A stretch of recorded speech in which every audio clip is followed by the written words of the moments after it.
রব্বুল আলামিন বলেন, আমি যেখানে থেকে তেলাওয়াত করেছিলাম এই জায়গা থেকে, ফালাকতাহা মাল আকাবাতা ওমা আদরাকা মাল আকাবা।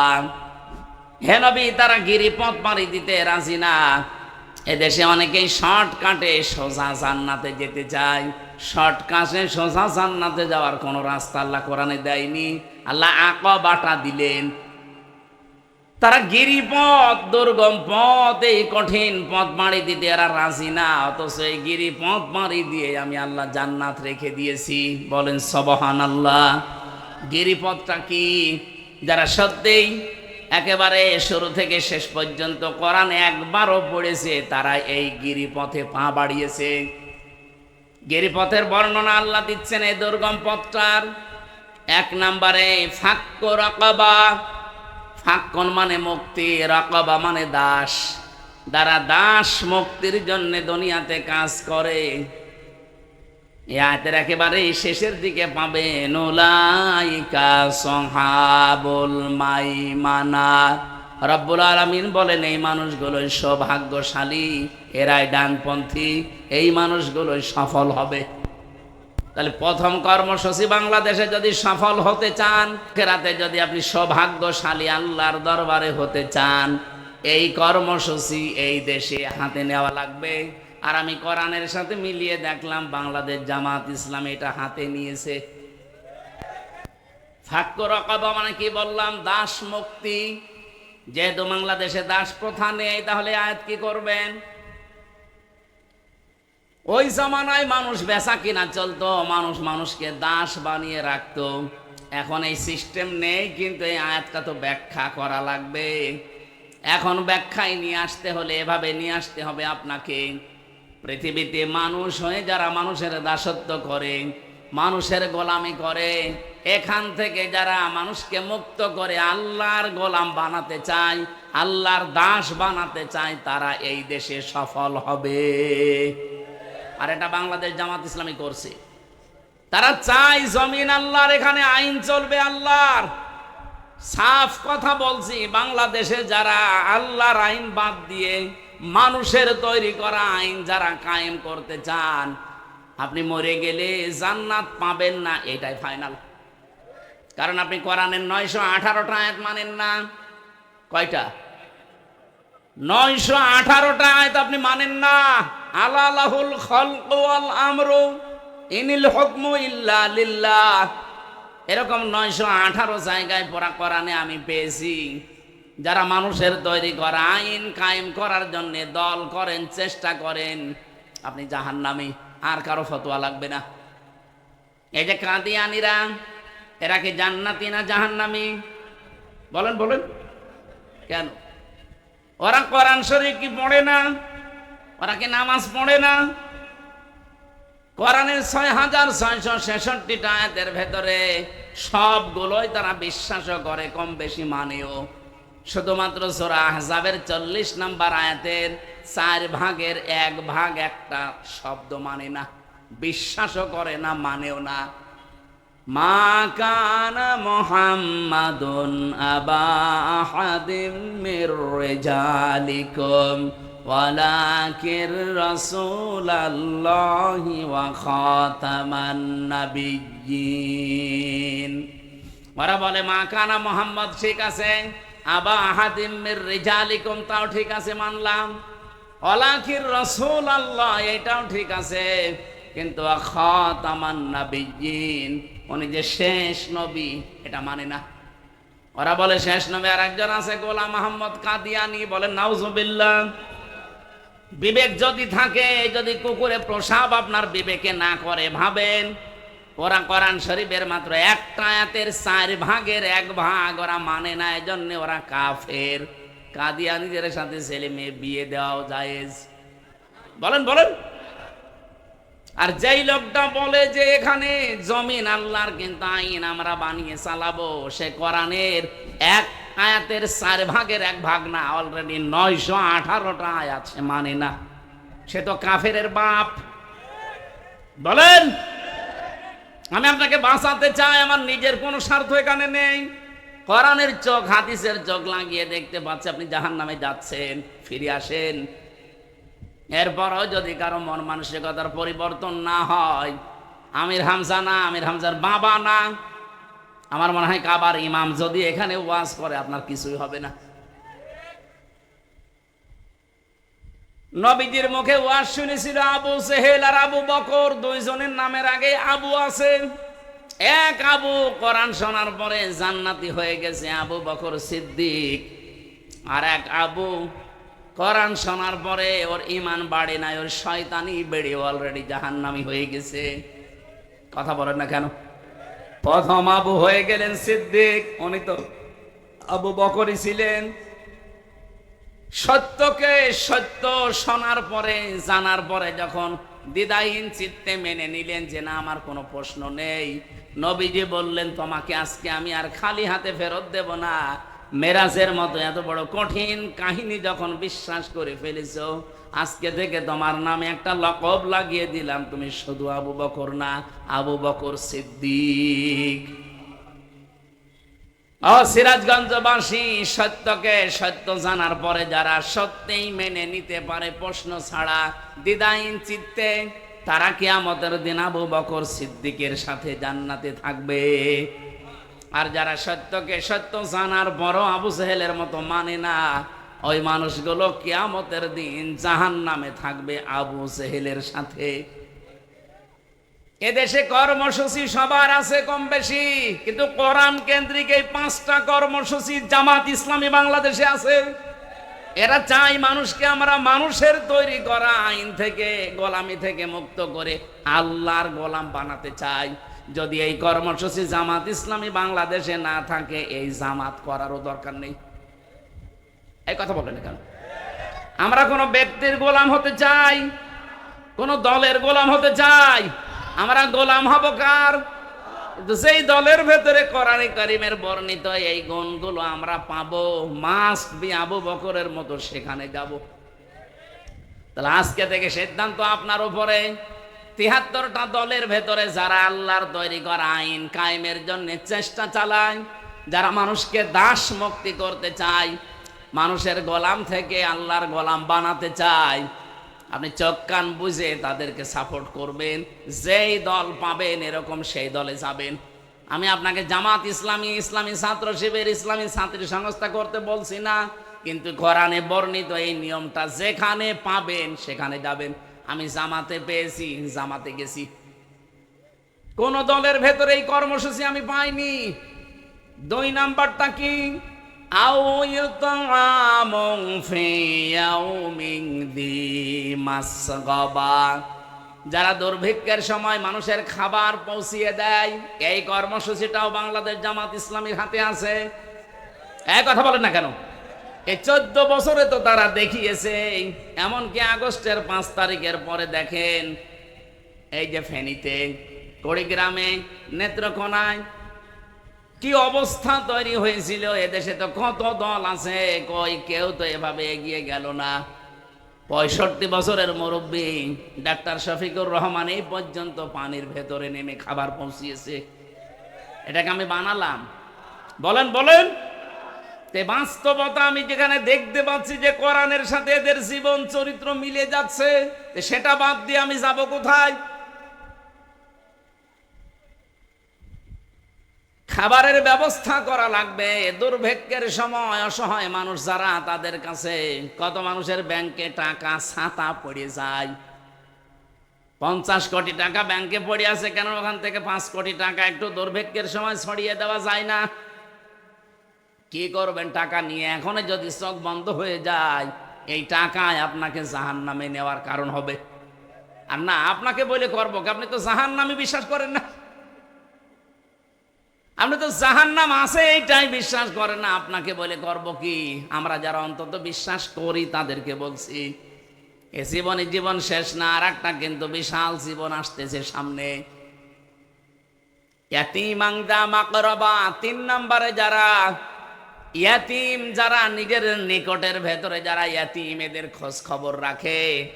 বাংলাদেশে কোন দলের কর্মসূচিতে আপনি এইটা পাবেন বলেন?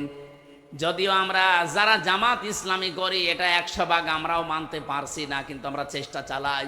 আমরা মানতে পারি না কেন? আমাদের পরিবারস্থ এমন লোক আছে যাদের কারণে আমরা রক্তের সম্পর্কগুলো 100 ভাগ টিকিয়ে রাখতে পারি না। আজ আমার নিজের ভাইয়ের সাথে আমার সম্পর্ক ভালো না, আমার বোনের সাথে আমার সম্পর্ক ভালো না, এটার ভেতরে যতগুলো কারণ আছে অন্যতম কারণ আমার পরিবারটা। এদের থেকে আমি সাপোর্ট পাই না, এজন্য আমার রক্তের সম্পর্ক দূরে চলে যায়। এরকম পরিবার দেশে নেই? বলেন বলেন। সিরাজগঞ্জবাসী বিশেষ করে মেয়েরা যারা এসেছেন তাদেরকে একটু টাচ দেই। শুধু নামাজ পড়া, রোজা রাখার, কালো বোরকা পরা ইবাদত না। নবীজি বলেন কোন স্ত্রী যদি চায় যে আমার স্বামী আরো বেশি দিন বেঁচে থাক, আমার স্বামীর হায়াত বেড়ে যাক, আমার স্বামীর সন্তান সম্পদ আরো বৃদ্ধি পাক, ওই মহিলা যেন স্বামীকে বলে স্বামী আর যাই করো রক্তের সম্পর্কগুলো ঠিক রাখো। কিন্তু আজ হাজারো পরিবার এই স্ত্রীর কারণে স্বামী বাধ্য হয় রক্তের সম্পর্ক ছিন্ন করতে। কথা বলেন কথা বলেন। এই জন্যে আমাদের যে রিপোর্ট বই আছে দেখবেন এখানে একটা ধারায় লেখা আছে প্রত্যেক সপ্তাহে অন্তত একদিন পারিবারিক বৈঠক করা লাগবে। পারিবারিক বৈঠকে কি আমরা একে অন্যকে কি গোতা দেই? ওখানে কোরআন থেকে হাদিস থেকে পড়ে শোনানো হয়, তালিম করা হয়। অন্তত পরিবারের ভেতরে এই বিশ্বাস যেন জন্ম নেয় যে আমার স্বামী রক্তের সম্পর্কগুলো ঠিক রাখছে আমাদের বাঁচার জন্যেই। ইয়াতিমান যা মাকরাবা, এই কর্মসূচি আমাদের হাতে নেওয়া লাগবে। আও ইতামুন ফি ইয়াউমিন যি মাতরাবা, ধনী মলিন যারা অসহায়, যে মানুষগুলো কাজ করে খায়, এদের সামনে যে মানুষগুলো এগিয়ে যায়। এই যে ভীষণ গরম গেল কয়েকদিন, আমি নিজে দেখেছি কুষ্টিয়াতে বাংলাদেশ জামাত ইসলামী শুধুমাত্র একটা দল পেলাম, 1 প্যাকেট স্যালাইন, 1 প্যাকেট পানি, 1 বোতল পানি আর কিছু শরবত নিয়ে ধুলি মলিন যারা কাজ করে খায়, রাস্তায় থাকে, তাদেরকে নিয়ে এই গরমে খাওয়াচ্ছে। অনেকে আবার টিটকারি করে যে এ আর কয় টাকা, আপনি কয় টাকা দিয়েছেন? 1 বোতল পানি 20 টাকা, একটা স্যালাইন 10 টাকা, 30 টাকা, অন্তত 30টা টাকা করেও তো তারা দিচ্ছে এই গরমে। আপনি কয় টাকা দিয়েছেন? নিজে তো ভালো কাজ করতেই পারে না, যে কেউ করে ও সহ্য করতে পারে না। চট্টগ্রামে যে খাল খননের জন্য, পরিষ্কার করার জন্য যারা দায়িত্বে আছে ওরা বলেছিল 400 কোটি টাকা দেন, আমরা এই কাজ করব। বাংলাদেশ জামাত ইসলামীর সিংহ পুরুষ আলহাজ শাহজাহান চৌধুরী সাবেক এমপি, উনি বলেছে 1 টাকাও দেওয়া লাগবে না রাষ্ট্রের। আমরা জামাত ইসলামী 10 টাকা 50 টাকা কালেকশন করে 1 কোটি টাকা দিয়ে এটা পুরা পরিষ্কার করে দেব। অলরেডি দিয়েছেও। তামাম দুনিয়া প্রশংসায় ভাসছে। কিন্তু দুঃখজনক হলেও সত্য, যারা ওই যে 400 কোটি টাকা চেয়েছিল তারা বলছে না, খাল ভালোভাবে পরিষ্কার হয়নি। জুতা দিয়ে পিটানোর দরকার না। তারা একটা টাকা না নিয়ে নিজেদের টাকা দিয়ে পরিষ্কার তো করেছে, আর তোমার কাছে দিলে তুমি 400 কোটি টাকা খেয়ে ফেলতে। প্রশংসা করার তো দূরের কথা, আরো বদনাম করছে। ওরা তো কোরআন থেকে এটা নিয়েছে। ধলি মলিন যারা, মাতরাবা মানে ধলি মলিন, যারা রাস্তায় থাকে, যারা কাজ করে খায়, এরকম মানুষের কাছে যারা খাবারের ব্যবস্থা করে পৌঁছিয়ে দেয়, তাদের এই ধোলা মলিন চেহারায় হাসি নিয়ে আসে। এই কর্মসূচি বাংলাদেশে যেই দলে পাবেন, আপনাকে আহ্বান জানালাম ওই দলে যোগ দেবেন, তাহলে জীবনে সফল হতে পারবেন। অনেক মানুষ এরকম আছে যে না, আমি কোনো কিছুতে নেই, আমি নিরপেক্ষ। এটা একটা টাটকা শয়তান। পৃথিবীর কোন নবী নিরপেক্ষ ছিল না, কোন সাহাবী নিরপেক্ষ ছিল না। আপনাকে যে কোনো একটা পক্ষ নেওয়া লাগবে, হয় শয়তানের না আল্লাহর। কথা বলেন না কেন? যারা বলে যে না আমি কোনো কিছুতে নেই, কিন্তু দলে দলে দেখবেন এমন মানুষকে সাপোর্ট করে যার চরিত্র শয়তানের চাইতেও খারাপ। সূরা আরাফের 83 নাম্বার আয়াতটা একটু বাড়িছে, মিলাবেন তো আপনারা? আজকেই মিলাবেন। 8 নাম্বার পারা 20 নাম্বার পৃষ্ঠায় এটা 3 নাম্বার লাইনে আছে। فأنجيناه وأهله إلا امرأته كانت من الغابرين। রব্বুল আলামিন বলেন, ফেরেশতা দুইজন পাঠিয়ে দিলাম আসরের নামাজের সময় লূত নবীর কাছে। বললাম, আল্লাহর নবী, আপনার যে উম্মতরা আছে তাদেরকে নিয়ে আপনি এখান থেকে চলে যান। মাগরিবের সময় এখানে আল্লাহর গজব নাজিল হবে, কিন্তু সাবধান, আপনার স্ত্রীকে নেবেন না। ও সিরাজগঞ্জবাসী, এ হাদিস থেকে কি বুঝলেন? কোরআনের আয়াত এটা। কি বুঝলেন এখান থেকে? লূত নবীর স্ত্রীর চরিত্র খারাপ ছিল না। পৃথিবীতে কোন নবীর স্ত্রীর চরিত্র খারাপ ছিল না, কারণ হারাম রক্তের ভেতরে আল্লাহ নবীদের রক্ত প্রবেশ করার নাই। লূত নবীর স্ত্রীর নিজের চরিত্র ভালো ছিল, সে চরিত্রহীনা ছিল না, কিন্তু সে তলে তলে চরিত্রহীনদেরকে সাপোর্ট করত। এই জন্য আল্লাহ তাকে ধ্বংস করে জাহান্নামে অলরেডি পাঠিয়ে দিয়েছেন। এই আয়াত থেকে আমরা যেটা প্রমাণ পেয়েছি, শুধু নিজে নামাজ পড়লে রোজা রাখলে পর্দা করলে হবে না। দেখা যায় এমন মানুষকে ভোট দেয়, এমন মানুষকে সাহায্য করে, এমন মানুষের পেছনে থাকে, এমন মানুষকে সাপোর্ট করে যার চরিত্র শয়তানের চাইতেও খারাপ, যার জীবনে কোনো আল্লাহর বিধান নেই, যার পরিবারে আল্লাহর বিধান মানে না, সমাজে আল্লাহর বিধান মানে না, অর্থনীতিতে আল্লাহর বিধান মানে না।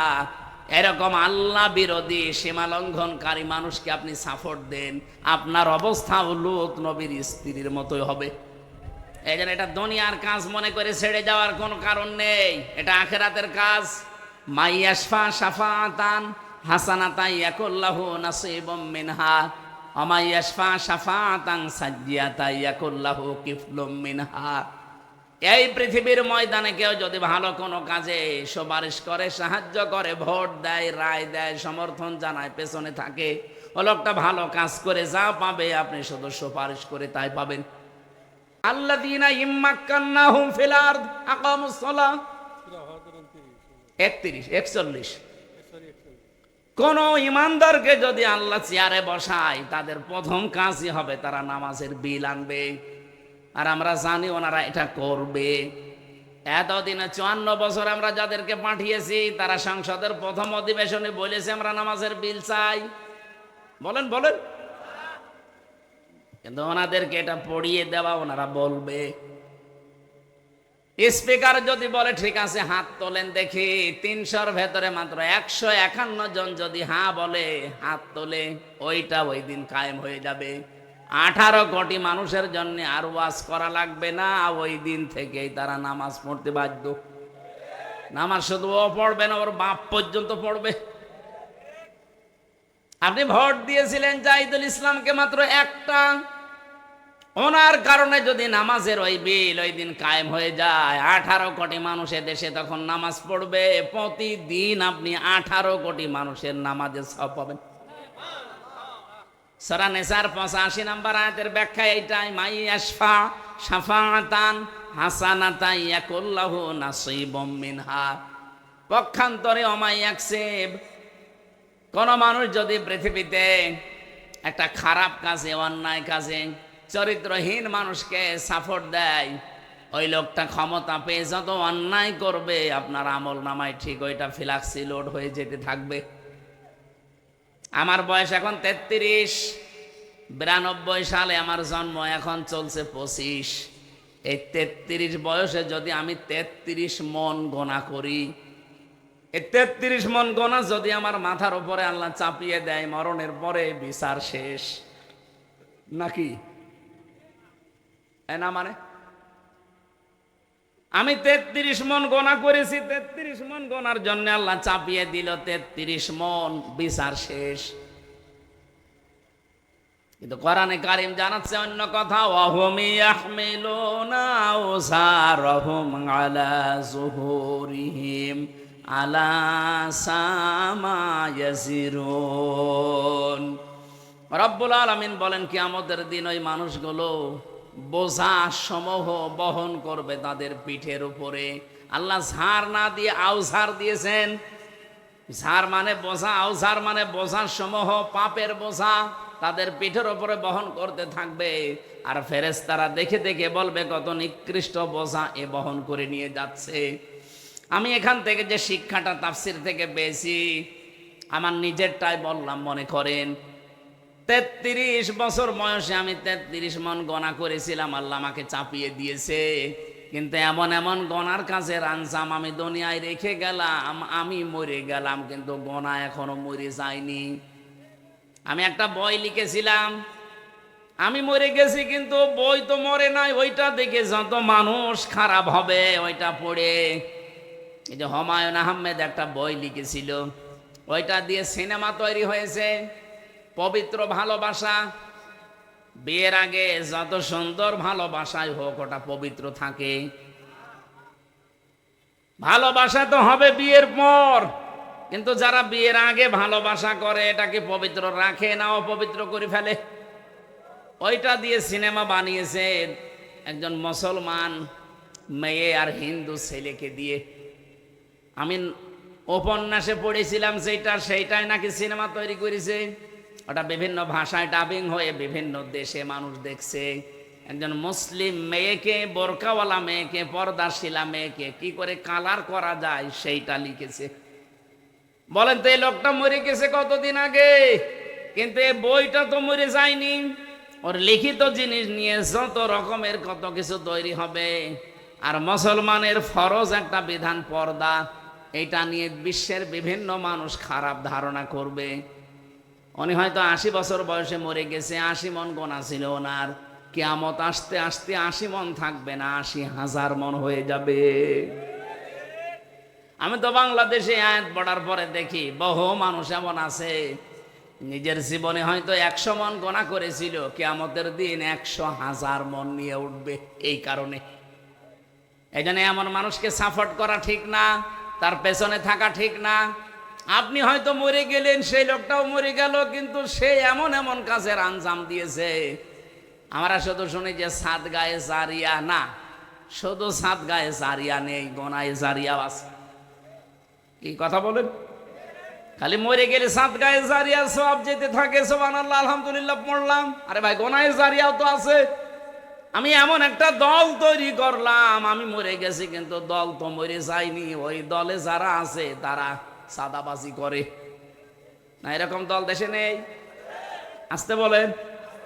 এমন একটা দল আমি বানিয়েছি যারা মানুষের বাড়ি ঘর ভেঙে দেয়, আগুন লাগিয়ে দেয়, যাদের ধর্ষণে সেঞ্চুরি করে, মানুষের পায়ের রগ কেটে দেয়। এইরকম মানুষগুলো আমি রেখে গেলাম। আমি তো নেই কিন্তু দল তো আছে। আমি হয়তো 50 মন গোনা করে মরে গেছি, কিয়ামতের দিন যখন উঠব তখন গোনা হবে 50,000 মন।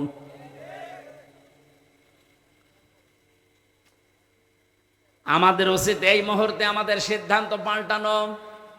যারা আজ মানুষের পাশে দাঁড়ায়, এতিম অসহায়, এই মানুষগুলোকে যারা দেখাশোনা করে, তাদের দারিদ্র মুক্ত করার জন্য যারা চেষ্টা চালায়, এরা যেহেতু কোরআন বলছে সফল হবে, আমাদের নাক কান বুঝে তাদের সাপোর্ট দেওয়া দরকার। এরপরেও যদি কারো মনে না লাগে, সূরা বালাদ যেন সে বাড়ি যেয়ে পড়ে, সুম্মা কানা মিনাল্লাযীনা আমানু ওয়া তাওয়াসাউ বিস-সাবরি ওয়া তাওয়াসাউ বিল মারহামা। রব্বুল আলামিন বলেন, এরপরে মানুষগুলো যদি ঈমান আনে, ধৈর্য ধারণ করে, আর একে অপরকে রহমের, সবরের উপদেশ বাণী শোনায়, উলাইকা আসহাবুল মাইমানা, এই মানুষগুলোই দুনিয়াতে সফল, সৌভাগ্যশালী। জোরে বলেন সুবহানাল্লাহ। কোরআনে বর্ণিত এই 5টা কর্মসূচি যেই দলে পাবেন, ওই দলে যোগ দেওয়ার জন্য আপনাকে আমি হাতে পায়ে ধরে বলছি, কারণ আল্লাহ বলেন এরা সফল। ওয়াল্লাযীনা কাফারু বিআয়াতিনা, আর যারা কাফের, আল্লাহর আয়াতকে যারা মিথ্যা প্রতিপন্ন করে, আল্লাহর আয়াতের সাথে যারা গাদ্দারি করে, সীমা লঙ্ঘন করে, কোরআনে কারীম বলে উলাইকা আসহাবুল আলাইহিম নারুম মুসাদা, তাদের উপর আমি জাহান্নামের আগুনগুলো স্থায়ী করে দেব। হুমা আসহাবুল মাশআমা, এইগুলোই দুর্ভাগা, এই মানুষগুলোই হতভাগা। এদের দুনিয়া আখিরাত দুইটাই ধ্বংস হয়ে গেছে। আল্লাহ আমাদের এরকম হতভাগ্য যেন না করেন, বলেন আমিন। আফসোস লাগে আমার কোরআনের আয়াত দিয়ে ব্যাখ্যা করে করে কথা বলার পরও মানুষের মন আমি পাই না। আমার মনে হয় নবীজি যদি এখন আসতেন, কোরআনের সূরা বালাদ থেকে তাফসীর করলে বহু মানুষ নবীকে পর্যন্ত রাজাকার বলে গালি দিত। বলেন, ইন্নাল্লাযীনা কাযযাবু বিআয়াতিনা ওয়াস্তাকবারু আনহা, নিশ্চয় যারা আল্লাহর আয়াত শোনার পরে মিথ্যা মনে করে, ওর বিশ্বাস হতে চায় না, ওয়াস্তাকবারু আনহা, এবং অহংকার করে মুখ ফিরিয়ে চলে যায়। আমার তো মনে হচ্ছে ১৫০০ বছর আগে না, বাংলাদেশের কিছু মানুষের চরিত্র দেখে আল্লাহ মনে হয় এই মাত্র আয়াত নাজিল করছে। দেখেন কত মানুষ এই চরিত্রের এখন এই দেশে আছে। আল্লাহর আয়াত শোনার পরে বিশ্বাস করা দূরের কথা, মিথ্যা প্রতিপন্ন করে, মনে করে না এরকম কথা থাকার কথা না, মানে টেনে টেনে বলছে। আমি যদি কোরআনের কথা নিজের দিকে টেনে বলি, আমি যদি বানিয়ে বলি, তা আমার সব আল্লাহ আগে কেটে দেবে। দুনিয়ার এই কিছুদিনের জন্য আমি আমার এত বড় ক্ষতি করব, আমাকে কি পাগলা কুত্তায় কামড় দিয়েছে? আল্লাহর আয়াত শোনার পরে যাদের বিশ্বাস হতে চায় না, মিথ্যা প্রতিপন্ন করেন, আবার অহংকার করে ঘাড় ঘরান। সাফ কথা শোনেন, আল্লাহ পাক বলেন, লা তুফাত্তাহু লাহুম আবওয়াবুস সামা, আকাশের একটা দরজা খোলা হচ্ছে না, হবে না। তুফাত্তাহু এটা মোজারে, বর্তমান, ভবিষ্যৎ, প্রেজেন্ট, ফিউচার, বাবের বহু বছর, আবওয়াব, একটা দরজা আপনার জন্য খোলা হচ্ছে না, হবেও না কোনোদিন। ওয়ালা ইয়াদখুলুনাল জান্নাহ, আপনি জান্নাতেও যেতে পারছেন না, পারবেনও না, এইটাও মোজারে। আল্লাহ বলেন কতদিন ওরা জান্নাতে যাবে না জানো? হাত্তা ইয়ালিজাল জামালু ফি সাম্মিল খিয়াত, সূচের ছিদ্র দিয়ে যতদিন উট প্রবেশ করে যেতে না পারে। সূচের ছিদ্র দিয়ে উট প্রবেশ করা যেরকম অসম্ভব, এই যে চরিত্রের কথাগুলো বললাম, এই মানুষগুলো জান্নাতে যাওয়া এরকম অসম্ভব। আর আমার দৃষ্টিতে বাংলাদেশে এরকম কিছু মানুষ আমরা এখন দেখতে পাচ্ছি। এজন্য তাদের ওয়াজ না, তাদের ওয়াশ করা লাগবে। বুখারী শরীফ, কোরআন শরীফ দিয়ে ওদের কিছুই হবে না, ওদের বাকারি শরীফ লাগবে। কিন্তু আমরা যারা এখানে আছি, আমাদের কোরআন শরীফ দিয়ে, বুখারী শরীফ দিয়ে কাজ হবে ইনশা। বলেন বলেন ইনশা। ওয়াকাযালিকা নাজজিল মুজরিমিন, আল্লাহ পাক বলেন আমি মুজরিম, পাপিষ্ট যারা, এই মানুষদেরকে এইভাবে শাস্তির আওতায় আনবো। লাহুম মিন জাহান্নামা মিহাদু ওয়া মিন ফাওকিহিম গাওয়াশ ওয়াকাযালিকা নাজজিজ জালিমিন। আল্লাহ একটা ধরন দিলেন আযাবের, যে কিভাবে শাস্তি দেব দেখো। এদেরকে কবরে রেখে আসবে মানুষেরা, কবরের উপরে আমি আল্লাহ জাহান্নামের চাদর লাগাবো আর নিচে আগুন লাগাবো। যতই উপরে ফুল দেন না কেন, আল্লাহ পাক বলেন নিচ থেকে আগুন লাগাবার উপরে জাহান্নামের চাদর দিয়ে ঢেকে দেব। এই জন্য আপনাকে আমি সংশোধনের জন্য আহ্বান জানাচ্ছি, ফিরে আসেন এক্ষুনি সময়। কারণ আপনার কোনো গ্যারান্টি নেই, আমারও গ্যারান্টি নেই। বসে আছি, উঠবো সে ভরসা আছে।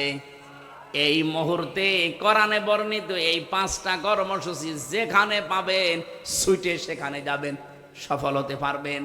কারণ আল্লাহ নিজে জানিয়েছেন, ফালাকতাহামাল আকাবা, হে নবী আপনি দেখবেন এই গিরিপথ, এই দুর্গম পথে আসতে তারা রাজি না, কিন্তু আমি আল্লাহ জানালাম এই পথ পাড়ি দিয়েই আমার জান্নাত। বলেন সুবহানাল্লাহ। আল্লাহ আমি সহ যারা এসেছি, সূরা বালাদের এই কর্মসূচিগুলো আমাদেরকে মেনে চলার তৌফিক এই মুহূর্তে দান করো। বলেন আমিন। সিরাজগঞ্জবাসী, আপনি একটু কোরআনের সাথে মিলান হাদিসের এই যে বাণীটা পড়লাম। হযরতে মুআয ইবনে জাবাল, একজন বিখ্যাত সাহাবী, নবীজি যখন তাকে ইয়ামেনের গভর্নর করে পাঠাচ্ছিলেন, ঘোড়ার রেকাবের ভেতরে অলরেডি তিনি পা দিয়ে ফেলেছেন। এবার রওনা করবেন।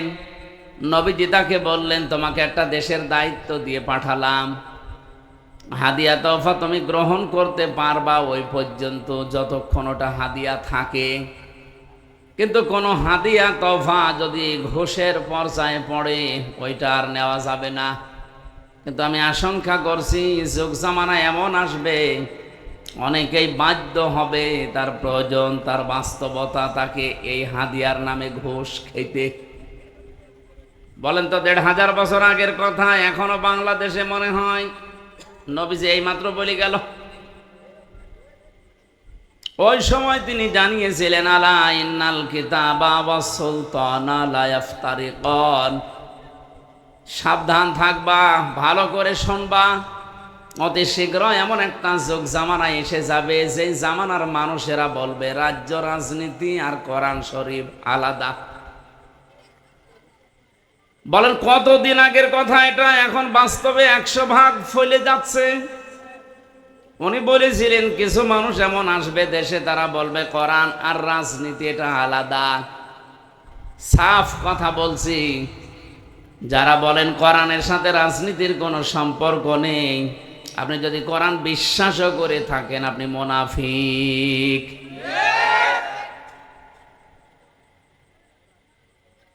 ফালা তুফারিকুল কিতাব, হে আমার উম্মতেরা সাবধান, কোনদিন আল্লাহর কিতাবের রাজনীতি থেকে নিজেকে আলাদা করবা না।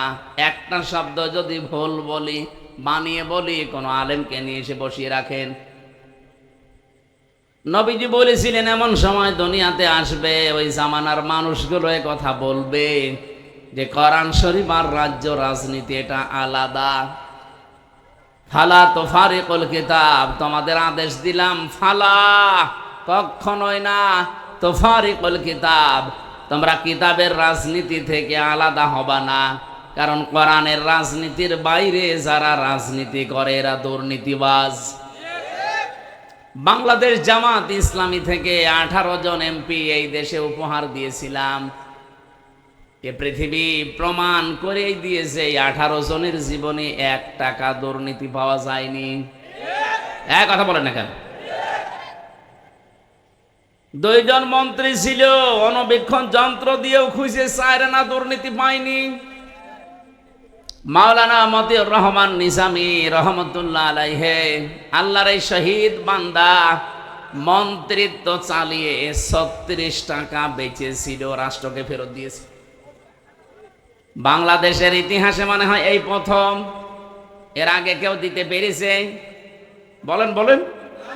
শিল্পমন্ত্রী থাকাকালীন আমার কুষ্টিয়াতে যে চিনির কল আছে, সে 1965 সালে এটা তৈরি, আজ পর্যন্ত শুধুমাত্র 3 বার লাভ হয়েছে, তাছাড়া আজ পর্যন্ত কোনোদিন লাভ হয়নি, প্রত্যেক বছর লস হয়েছে।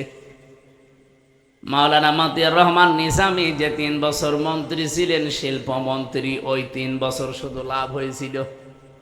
এই জন্য আমরা গ্যারান্টি দিতে পারি এই দেশে দুর্নীতি মুক্ত করার জন্য জামাত ইসলাম আর শিবিরের বাইরে কল্পনাও করা যায় না। আপনি রাগ করলেন আর ভালো বললেন, আমার দেখার দরকার নেই, সত্য কথা যেটা এটা আমি বলছি, আপনি চ্যালেঞ্জ দেন। 200-র উপরে উপজেলা চেয়ারম্যান ছিল, সবগুলো দুর্নীতি মুক্ত। 252 জনের উপরে উপজেলা চেয়ারম্যান, ভাইস চেয়ারম্যান ছিল, সবগুলো দুর্নীতি মুক্ত। 1000-এর উপরে প্রায় ইউনিয়ন চেয়ারম্যান ছিল, সবগুলো দুর্নীতি মুক্ত। 1500-র উপরে প্রায় মেম্বার ছিল, একটাও দুর্নীতিগ্রস্ত না।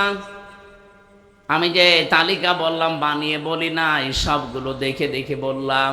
বাইরে যত দল আছে আপনি বলেন, তারা তো এই 54 বছরের পালাক্রমে গেছে। একটা মানুষকে দেখান যে তার জীবনে দুর্নীতি নেই।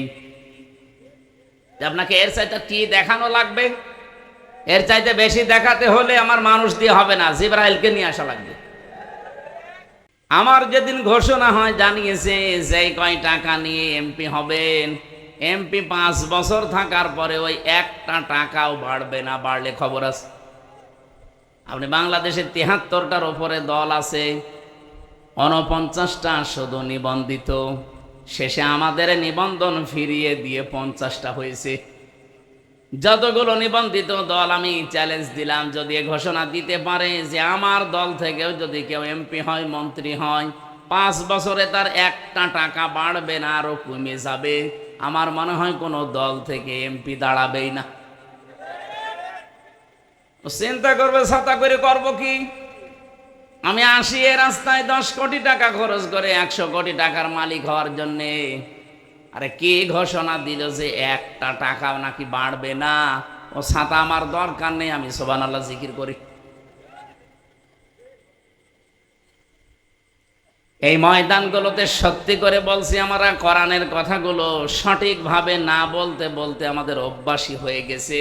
এখানে মনে হয় কবরের কথা বলা লাগবে, সে কবরের কথাও তো আপনারা বলতে দেন না। কারণ কবরের ভেতরে প্রথমে আপনাকে নেওয়ার সময় যে কথা আমরা বলি আপনার জীবনের সাথে তো মেলে না। কবরে প্রথম নাম্বারে বলা হবে বিসমিল্লাহি ওয়া আলা মিল্লাতি রাসূলিল্লাহ, আল্লাহর নামে রসুলের দলে তুলে দিয়ে গেলাম। আপনি আল্লাহর নামেও নেই, রসুলের দলেও নেই। এই কথা বলেন না কেন? আন আবি যাররিন রাদিয়াল্লাহু তাআলা আনহু قال قال النبي صلى الله عليه وسلم من ادعى ما ليس له فليس منا وليتبوأ مقعده من النار। মুসলিম শরীফের হাদিস। নবীজি বলেন, কোন ব্যক্তি যদি এমন জিনিসের দাবি করে যে জিনিসটা তার না, জোর করে হোক, জবরদস্তি করে হোক, দখল করে হোক, চাঁদাবাজি করে হোক, ছিনতাই করে হোক, চুরি করে হোক, কোন মানুষের জিনিস যদি নিজের দখলে নিয়ে নেয় তার দুইটা শাস্তি অনিবার্য। 1 নম্বরে ফালাইসা মিন্না, ওই দিন থেকে সে আমার উম্মত আর নেই।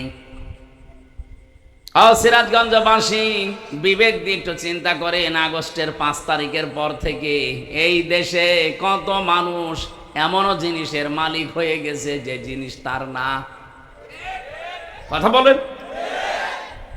তা আপনি নবীর উম্মতি তো নেই, আপনাকে আমি বিসমিল্লাহি ওয়া আলা মিল্লাতি রাসূলিল্লাহ বলে মিথ্যা কথা বলে করব কি? অন্যের জিনিস যারা নিজের দখলে নিয়ে নিয়েছেন, কান খাড়া করে শোনেন, যদি ওই জিনিস ফেরত না দেন আপনি নবীর উম্মত থেকে খারিজ হয়ে গেছেন। অনেকে আবার এই হাদিস শোনার পরে দেখি বলে যে তাহলে বাংলাদেশ জামাত ইসলামী নবীর উম্মত নেই কেন? কারণ তারা ইসলামী ব্যাংক দখল করেছে। এত বড় ডাহা মিথ্যা কথা আপনি বলতে পারলেন? এই দেশে কয়েকদিন আগে একজন ঘোষণা দিয়েছিল, ইসলামী ছাত্র শিবির 1971 সালে রগ কেটেছে। বলেন তো, ছাত্র শিবির প্রতিষ্ঠা হয়েছে 1977 সালে, 71 সালে রগ কাটলো কি করে? ভণ্ডামি তো একটা শেষ থাকে। আমার মনে হয় মেয়াদ উত্তীর্ণ গাঁজা খেয়ে এই কথা বলা সম্ভব। কারণ মেয়াদওয়ালা গাঁজা খায় যারা, আমি তো দেখি লালনের মাজারে তো গাঁজার ফ্যাক্টরি, ওখানে যারা গাঁজা খায় ওরা মেয়াদ উত্তীর্ণ গাঁজা খায় না, মেয়াদ দেখে খায়। এজন্য ওরা এরকম উল্টা পাল্টা বকে না, ওরা চুপ করে থাকে, গাঁজা খেয়ে পড়ে থাকে, কারণ পুলিশে পাহারা দেয় যে গাঁজা খান আমরা আসি। কিন্তু এই যে 77 সালে যাদের জন্ম তাদের উপরে যদি 71-এর দোষ কেউ চাপিয়ে দেয়, আমার মনে হয় এরা গাঁজা খেয়েছে ঠিক, তো মেয়াদ উত্তীর্ণ গাঁজা। যেই লোকটা বললো যে ইসলামী ব্যাংকও ছিনতাই হয়ে গেছে, আপনি এ কথা বললেন কি করে? ইসলামী ব্যাংক যাদের তারা ফেরত পেয়েছে, ছিনতাই হলো কি করে? ও ব্যাংকে আপনার বলেন, যাদের মাথার ঘাম পায়ে ফেলে ব্যাংকটা তৈরি করা তাদেরটা হাত ছাড়া হয়ে গিয়েছিল, ছিনতাই হয়ে গিয়েছিল, এখন তারা সেটা ফেরত পেয়েছে। হ্যাঁ, আপনারও কোনো জিনিস যদি এই 15 বছরে হারিয়ে যায়, ছিনতাই হয়ে যায়, কেউ কেড়ে নেয়, সেটা যদি আপনি ফেরত পান তাহলে এই হাদিসের শাস্তির আওতা মুক্ত থাকবেন। কথা বোঝা গেছে? এই 15 বছরে যদি আপনার দোকান কেউ কেড়ে নেয়, আপনার জমি কেউ দখল করে নেয়, আপনার ঘর বাড়ি কেউ নিয়ে নেয়, আপনার কাছে টাকা পয়সা কেউ চাঁদাবাজি করে হোক, যে কোনো কায়দায় নিয়েছে, এটা যদি এখন আপনি ফেরত পেয়ে যান, আপনি এই হাদিসের শাস্তির আওতা মুক্ত থাকবেন। দ্বিতীয়টা আর একটু কঠিন আছে, অলিয়াতাবাওয়া মাকআদাহু মিনান নার। নবীজি বলেন সে যেন জাহান্নামে নিজের একটা স্থান তৈরি করে নিল। বলেন নাউজুবিল্লাহ।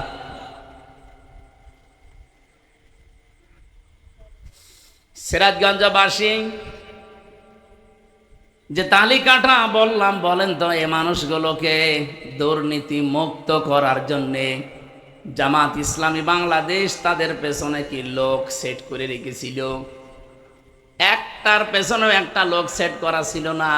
তাদের ভেতরে শুধু ভয়টা তৈরি করে দিয়েছিল এই সাংগঠনিক মাধ্যমে আমার আল্লাহর। কার? এখনো যারা আছে মন থেকে যারা একামতে দিনের কাজ করে, এই মানুষগুলোর ভেতরেও শহীদ আব্দুল কাদের মোল্লার মতো আল্লাহর ভয় আছে। মুসলমান ভাইরা,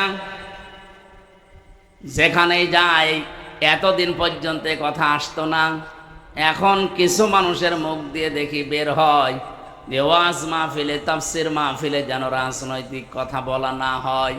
আমিও ওপেন চ্যালেঞ্জ দিলাম, আমাকে যেখানে নিয়ে যাবেন, যেই সাবজেক্ট দেবেন, ওখান থেকে আমি রাজনীতি আরম্ভ করব।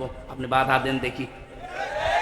আপনি কবরে নিয়ে যাবেন, কবরেও রাজনীতির 3টা প্রশ্ন আছে। মার রব্বুকা ওয়া মান নাবিয়্যুকা ওয়া মা দীনুকা, 3টাই রাজনৈতিক প্রশ্ন।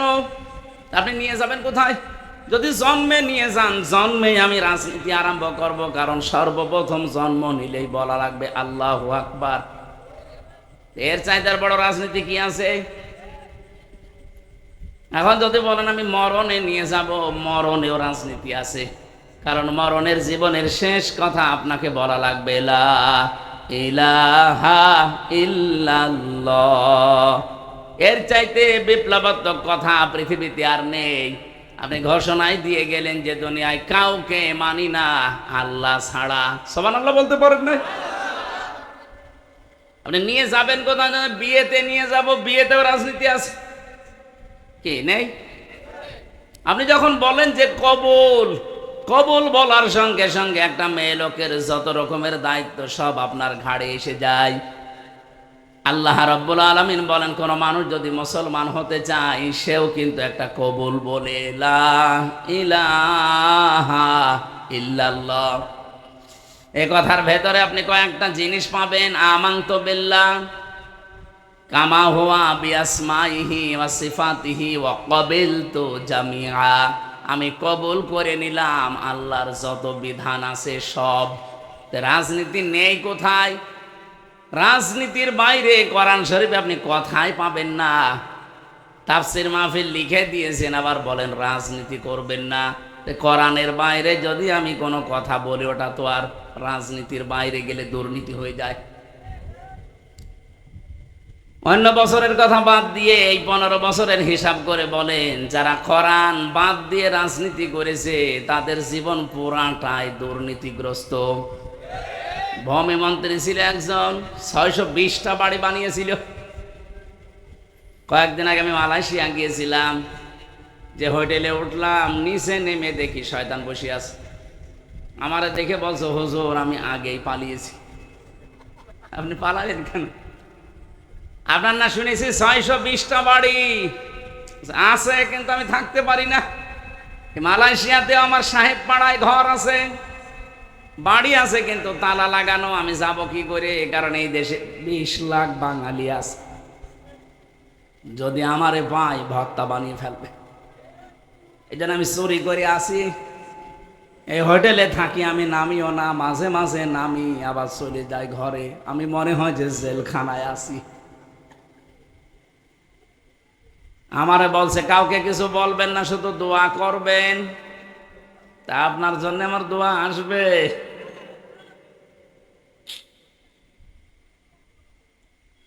এই জন্যে যারা যেইভাবে কথা বলতে আরম্ভ করেছেন, আপনি এই 15.5 বছরে একদিনও কোনো দিন আপনার মুখ দিয়ে শুনি নাই যে একামতে দিনের দায়িত্বে দেশে যারা আছেন এই মানুষগুলো 1971 সালের অপরাধী, একদিনও বলেন নাই। হঠাৎ করে আপনার মুখ দিয়ে কথা আসতেছে, তার মানে আপনার ভেতরে কোনো দুর্বিসন্ধি আছে। আর এই দেশের মানুষ এখন অত পাগল আর নেই। আগস্টের 5 তারিখের আগে যেমন পাগল ছিল। কথা বলেন না কেন? যেহেতু এখন সব চালাক হয়ে গেছে, যত বলবেন আপনি তত পচবেন। এই দেশে যেই কয়জনই বলল, দেখেন তাদের মানুষ এখন কুকুরের চাইতেও বেশি ঘৃণা করে। যারা 71 শুরু করেছিল, দেখেন এই যে কিশোরগঞ্জের ফজু পাগলা, ফজলুর রহমান পাগল, ডাকরাম ফজু পাগলা। এই যে পাবনার যেটা হাবিবুর রহমান হাবিব, সবগুলো এসেছে একেবারে জায়গা থেকে। আপনি বলেন তো এদের দিকে তাকিয়ে, এরা যা আরম্ভ করেছিল, এতদিন তো কিছু বলে নাই, হঠাৎ করে আগস্টের 5 তারিখের পরে জিকির তাদের মুখে দিয়ে দিল কে? যারাই দিয়েছে জাতি কিন্তু বুঝে ফেলেছে। এই জন্য এদের থেকে শিক্ষা নেন। আজকে কিশোরগঞ্জে মানববন্ধন হয়েছে, মিছিল হয়েছে, সংবাদ সম্মেলন হয়েছে যে ফজু পাগলারে যদি দেওয়া হয় এ জেলা উলট পালট হয়ে যাবে। বিএনপির লোক যারা তারা বলছে। পাবনাতে হাবিবুর রহমান হাবিবের নামে সংবাদ সম্মেলন করেছে আর এক দল, যে ওরে যদি দেওয়া হয়, ও এসেছে ছাত্রলীগ থেকে, ওরে দিলে আমাদের এই জেলা উলট পালট করে ফেলবো। তা আপনারা জামাত ইসলামী বাংলাদেশের বিরুদ্ধে লাগার কথা বলে আসলে তো সরাসরি লাগেন আপনারা ইসলামের বিরুদ্ধে। এ জাতি এখন আমার মনে হয় পাগল, যদি একটু ভালো হয়ে যায় সবই বুঝে ফেলে। এই জন্য এরকম পাগলামি যেন আর কেউ না করে। এলাকায়ও যদি এরকম পাগল থাকে, সিরাজগঞ্জে না রেখে পাবনায় পাঠিয়ে দেবেন। কি কথা বলেন না কেন? পাগল বাইরে থাকলেই সমস্যা। সেদিন গিয়েছিলাম পাবনায়, যে দেখলাম পাগল বেশি নেই। কর্তৃপক্ষের একজনের সাথে কথা বললাম, বলছে হয়তো পাগল ছিল কিন্তু সব চলে গেছে, আবার যদি পান পাঠাবে। তা আমার মনে হয় সিরাজগঞ্জেরও কিছু মানুষ পাঠানো দরকার, যারা শুধু ওই 47, 52 আর 71 নিয়ে পড়ে আছে, 24-এর কথা তাদের মুখে নেই। এমনও ঘোষণা তারা দিচ্ছে যদি আমরা চেয়ার পাই 24 বলে কিছু থাকবে না। এমন এমন কথা তারা জানায়, যদি এখনই চেয়ার পেলে 24 না 25ও রাখবে। বলেন, আমার যে তেলাওয়াতকৃত আয়াত, আল্লাহ বলেন, হে নবী কি ভয় দেখায় ওরা? আমি আপনাকে কসম দিয়ে বললাম, আনতা হাইল্লুম বিহাদাল বালাদ, আপনি এই নগরীর বৈধ নাগরিক। এই 54 বছরে বাংলাদেশ জামাত ইসলামী প্রমাণ করে ফেলেছে এই দেশের সত্যিকার অর্থে ভালোবাসার যদি মানুষ থাকে এতে জামাত ইসলামীতে আছে। এরা প্রমাণ দেয়নি? এর চাইতে কি প্রমাণ আপনি নিতে চান আবার বলেন? গত পরশুদিন হিন্দু, বৌদ্ধ, খ্রিস্টান এদের সাথে ভিন্ন ধর্ম অবলম্বী যারা, তাদের সাথে কুষ্টিয়ার বাংলা জামাত ইসলামীর একটা আলোচনা ছিল। আমারে 10 মিনিট কথা বলতে দিবে। হিন্দু পরিষদের যিনি সভাপতি, উনি কথা বলতে আরম্ভ করে বলছে, হুজুর আপনি এমপি নমিনেশন নিয়েছেন এখানে জামাত ইসলামী থেকে, আপনার পেছনে আমরা আছি, কিন্তু গ্যারান্টি দেওয়া লাগবে, আমাদের কথা দেওয়া লাগবে। এই 54 বছরে বহু মানুষ কথা দিয়েছে, কেউ কথা রাখে নাই, শুধু আমাদের ব্যবহার করেছে। আমরা বিভিন্ন ভয়ে আছি, আমরা বিভিন্ন বৈষম্যের শিকার হয়ে আছি। আমরা যেন এই আশ্বাসটা পাই যে এগুলো সব দূর হয়ে যাবে, আমরা নিরাপদে আপনাদের মতো থাকতে পারবো। আমি ওনাকে ওই দিন গ্যারান্টি দিয়ে বলেছি, আমাদের আমির ডক্টর শফিকুর রহমান উনি জানিয়েছে দেশের মসজিদ যেমন পাহারা দেওয়া লাগে না, মন্দিরও পাহারা দেওয়া লাগবে না যদি ইসলাম ক্ষমতায় আসে। হ্যাঁ, কথা বলেন, কথা বলেন। ওনারা আশ্বাস পেয়েছে, বলেছে যে আমরা সামনে চেষ্টা চালাবো ইনশাআল্লাহ। গত পরশুদিন গোবিন্দ পরামানিক বাংলাদেশের হিন্দু মহাজোটের মহাসচিব, উনি জানিয়েছে দেশে জামাত ইসলামী যদি ক্ষমতায় আসে তাহলে এই দেশে সবচাইতে বেশি নিরাপদে থাকবে অন্য ধর্মের মানুষেরা। একজন হিন্দু মানুষে কথা বলছে আর আপনি বলছেন না। এই জন্য বৈধ নাগরিক এই দেশের আমার মনে হয় যারা ইসলাম ভালোবাসে, দেশ ভালোবাসে মন থেকে, তারা